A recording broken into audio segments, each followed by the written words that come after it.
waxaa aad sharaf noogu ah inaan ka mid nahay kabeeka ahaan taabageliyaashii programkan waanu ku bogaadinaynaa jaamacadda inay isku hawsho maxaa la yiraahdaa cilmi baaristan ay ku soo bandhigtay halkan cilmi baarista waa aasaaska horumarka bulshada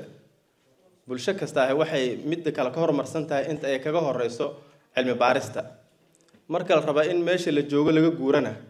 waxaa loo baahan yahay sahan reer guuraageennii hore iskama guuri jirin sahanaa la diraa meesha la tegaya la soo sahmiyaa ka bacdiya lagu guuraa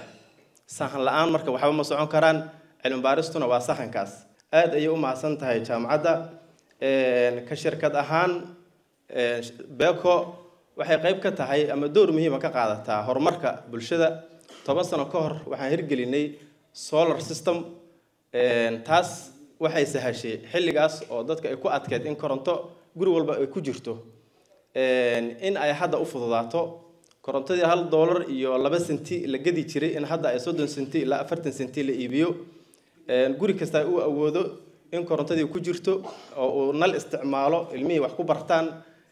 imtixaanada laga yaabaa ardaygu inuusan awal inuu diyaarsado ku adkaan jirtay markii mugdiga uu joogay laakiin hadda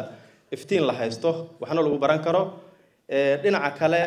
ganacsiga iyo warshadaha iyo horumarkiisa qayb weyn ayay ka qaadatay arintaasu in korontadii jabto awoodna yeelato waxaa jirtay xilligaas in qofku lacag kasta uu haysto uusan awoodin inuu magaalada maal gashado warshad uu samaysto hadda se qof kasta lacagtiisa jeebka ayuu ku celin waay warshad alla warshad rabtaa keensan kartaa waxa moolal iyo habeenkii bano lagu dheelo iyo warshado magaalada ka wada furan aad aragtaan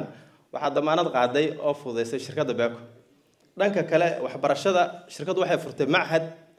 lagu magacaabo BTI machadkaas waxa lagu tababaraa dhalinyaro maxaa la yiraahdaa xirfadlayaal oo sanad kasta inta soo arday ay ka soo qalin jabiyaan kuwaasi oo maxaa la yiraahdaa qaarna ay shirkadii ka shaqeeyaan kuwana magaalada ugu shaqo tagaan taas oo aan aaminsanahay inay yareynayso tahriibkii iyo shaqo la'aantii ay qayb ka qaadanayso aad ayaan ugu faraxsanahay barnaamijkan ka soo qaybgalkiisa waan bogaadinaynaa waxaan rajaynayaa wixii hadda ka dambeeya